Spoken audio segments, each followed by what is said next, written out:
Hello, welcome to new unboxing. Well, today will be a new quadcopter, an FPV edition of a new JJRC model. This is the H11D. So this is the micro size quadcopter, including a 5.8 GHz FPV system.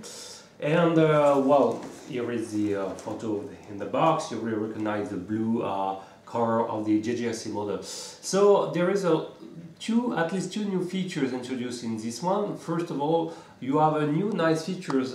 You can select or tune the orientation of the lens through the remote control with some button. Okay, and also they introduced a new FPV monitors, probably better than the former edition introduced, for example, on some JJRC and double toys model. So what we will find in this box, okay, here is the quadcopter itself. So it's a micro size quadcopter, pretty light in a direct glance. Okay, I will enter in more details in a few instances into the presentation of this quadcopter. You will find also this radio in a gamepad format.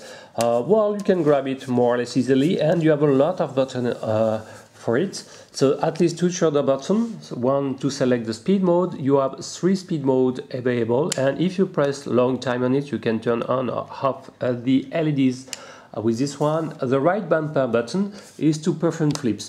Well, one remark, you can only perform flips without the camera module attached, okay, so in standalone flight mode.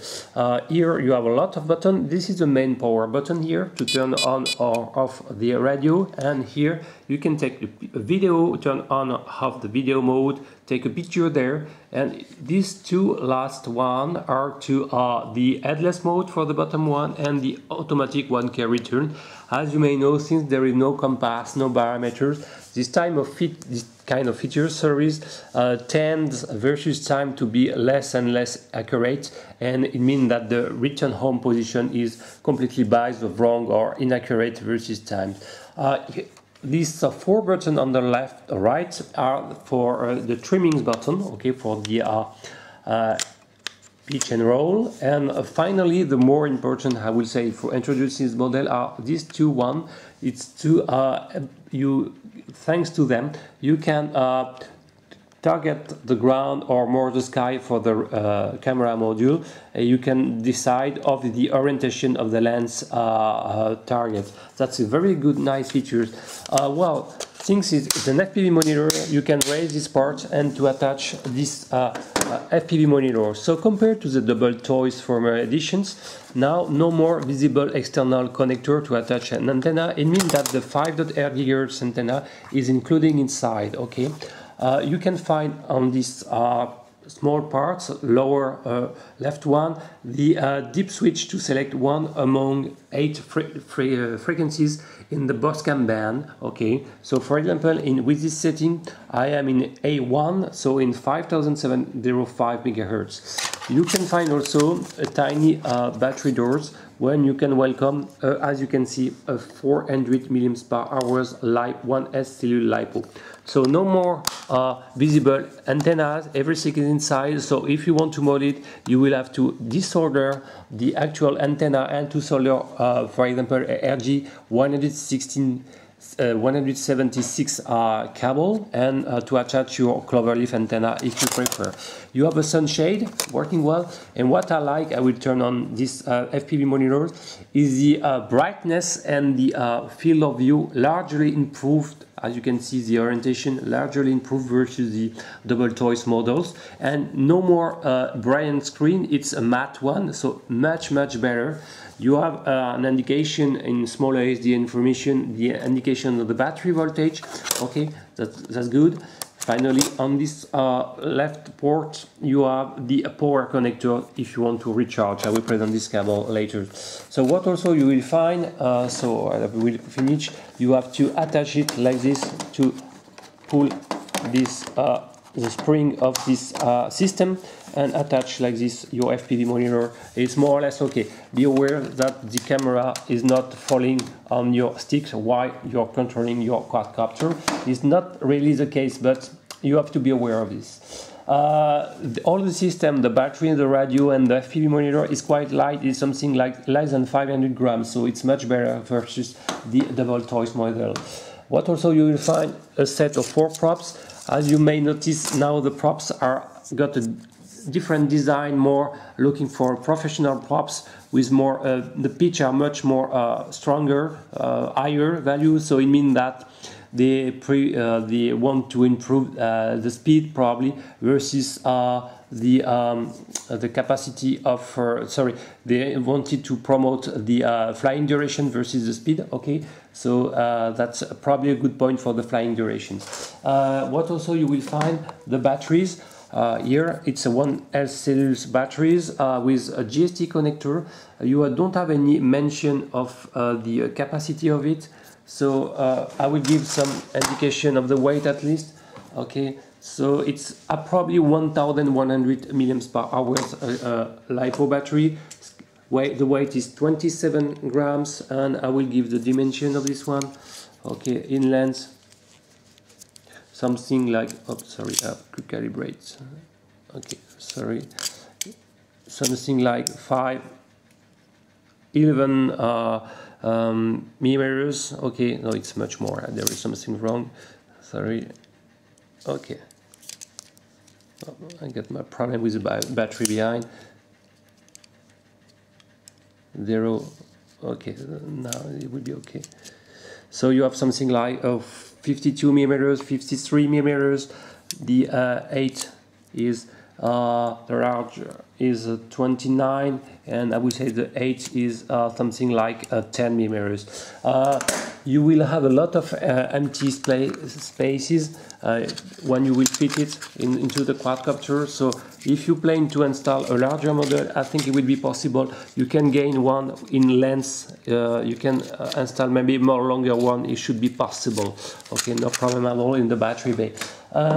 It comes with an USB micro SD card reader. With this one come with a 2 gigabyte micro SD card. Maybe a 4 gigabyte will be better. And it comes with the GST USB charger to charge your main LiPo. Okay, and it comes with this. Strange cable with double connector. One is to charge your FPV camera combo. Okay, so you have to plug it like this. Okay, and the other one is to recharge your FPV monitors. Okay, so you can simultaneously charge both. When the red light is appearing, it means that everything is charged. If you have nothing, it means that it's actually charging. Okay, and you have also 4 props cards, each of them scaling less than 2 grams. Okay, and a final screwdriver with some screws. So now I will return more in detail with the quadcopter. So here is the quadcopter. It's pretty light. I will give the weight without any batteries or camera module. So I will tear this one. So standalone, the quadcopter is 2 grams. Okay, if I had the batteries, okay, I will add it like this. The total weight is 122, and with the camera module, I will install like this. I hope it's something like less than 146 grams. It's maybe pretty heavy, but as I said previously, the props have been designed to extend, to increase the power lift, to extend the range but you will lose the speed capacity. Okay, so they wanted to improve this point. So with the prop guard installed, this quadcopter almost reached 150 grams, a little bit heavy in my point of view. So the standalone, the camera module here got a LiPo, internal LiPo, something like 300 milliamps per hour if I'm not wrong. You have a deep switch selector to select the same frequency of the FPV monitors. This is the 5.8 GHz antenna, okay, a linear one, no problem. And one of the main novelties inside the camera module you will find this very tiny brushed molars to be able to select your orientation of your lens module. I will make a small demo in few instants, but the camera module standalone is close to 24 grams, a little bit heavier, but you have a 300 milliamp power, so you can use it for 15-20 minutes maximum, so it's pretty good. It means that this module can be installed to any quadcopter. You have 4 wires in the connector. The connector is a 5-pin 1.25mm micro GST connector, but only 4 of the 5 are used. I guess, maybe I'm not sure, that one is a ground and one is for the video triggering, one is for the photos, and the last one is to trigger the orientation of the lens. So I don't know exactly the voltage to start the recording or not. So I think this monitor, this FPV module can be installed to any quadcopter. That's pretty good. Okay, so I will show how to install it. So first you will install the LiPo. As I said, there is a lot of free room to install it, so not a problem. It's a GST connector, not bad.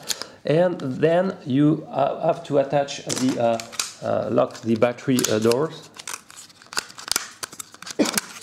Okay, and you can notice you have a piece of foam on the camera module. So first insert the connectors. You don't have to be wrong. Okay, like this. Okay, I would show. Oh, sorry, what's the other side? Okay, and then insert. Just clips your camera module. I will say immediately, even with this foam system, I found that in the video, as you will see in my first part of my outdoors test, the videos are still full of jello. That's definitively a bad point. What I strongly advise when you have this kind of quadcopter, if you ordered it, you will probably receive in the packet, in the parcel, that's kind of foam protecting the transportation. I will strongly advise to insert some part, okay, like this, in between the camera module and the belly of the quadcopter. You will see there is a huge improvement in the vibration, so you can reduce a lot of jellos by inserting this kind of piece of element between this belly and the camera module on the front part and the rear part. So it's pretty easy to do it. You can design one and install it, and if you don't touch it, it's okay. What I can say, the motors are coreless motors 8.5mm by 20.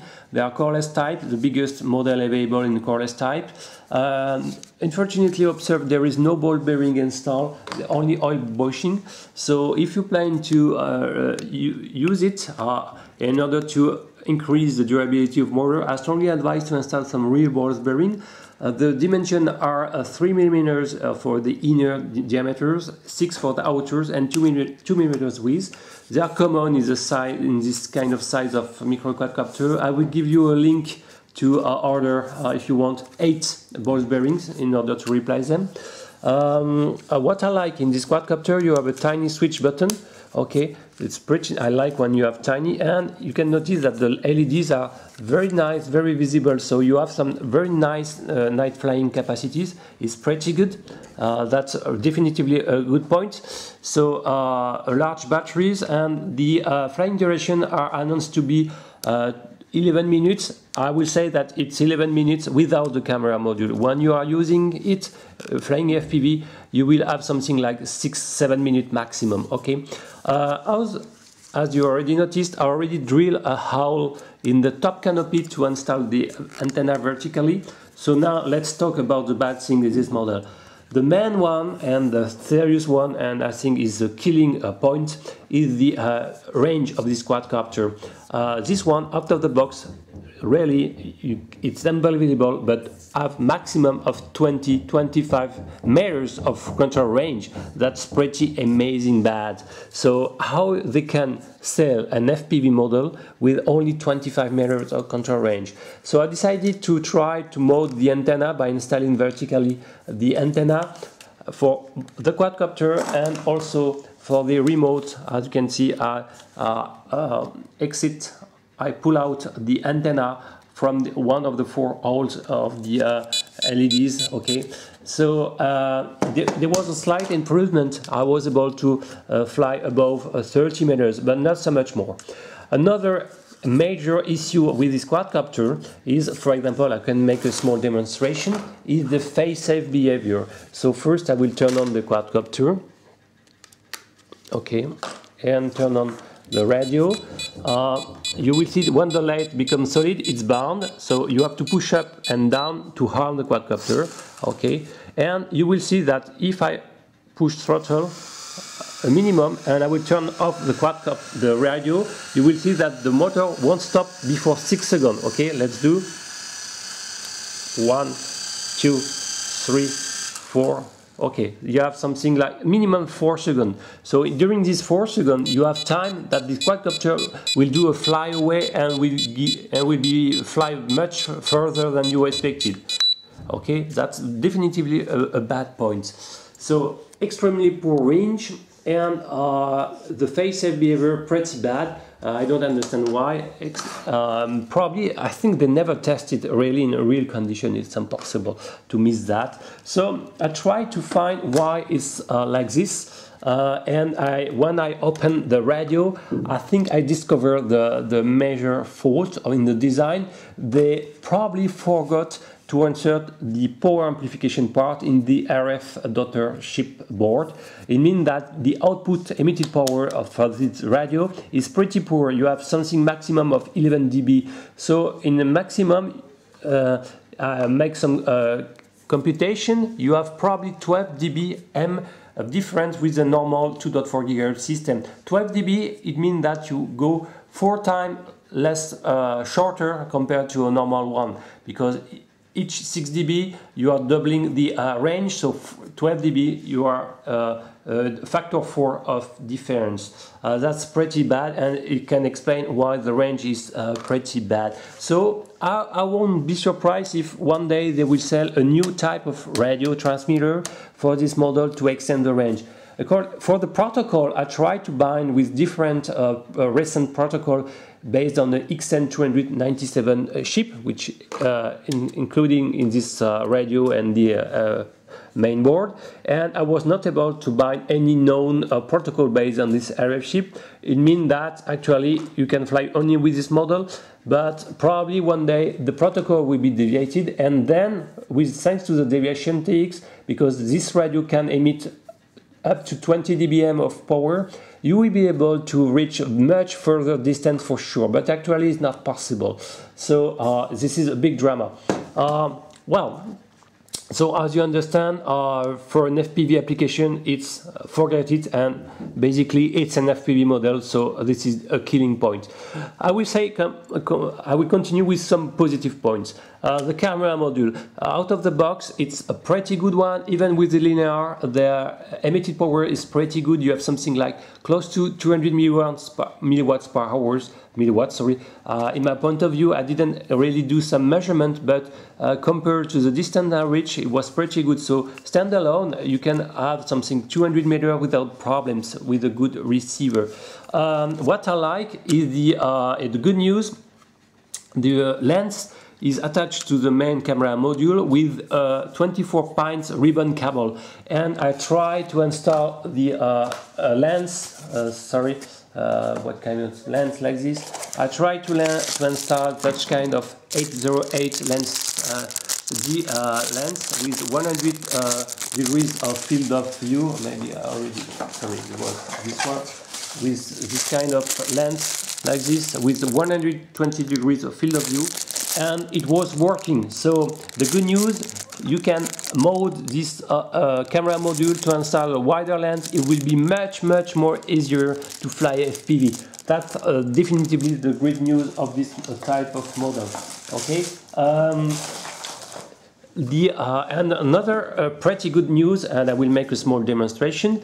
So I will turn the FPV monitors. Okay, turn the quadcopter, turn the FPV module. It's standalone. You have a tiny switch. You will have red LEDs appearing like this. Okay, and I will turn the FPV monitors. Okay, turn the radio to bind it. So you can see that the FPV monitors, the image is pretty nice. Okay, As you will see, I will make a small demonstration. Look that, and the both you will see that as soon I will press the lens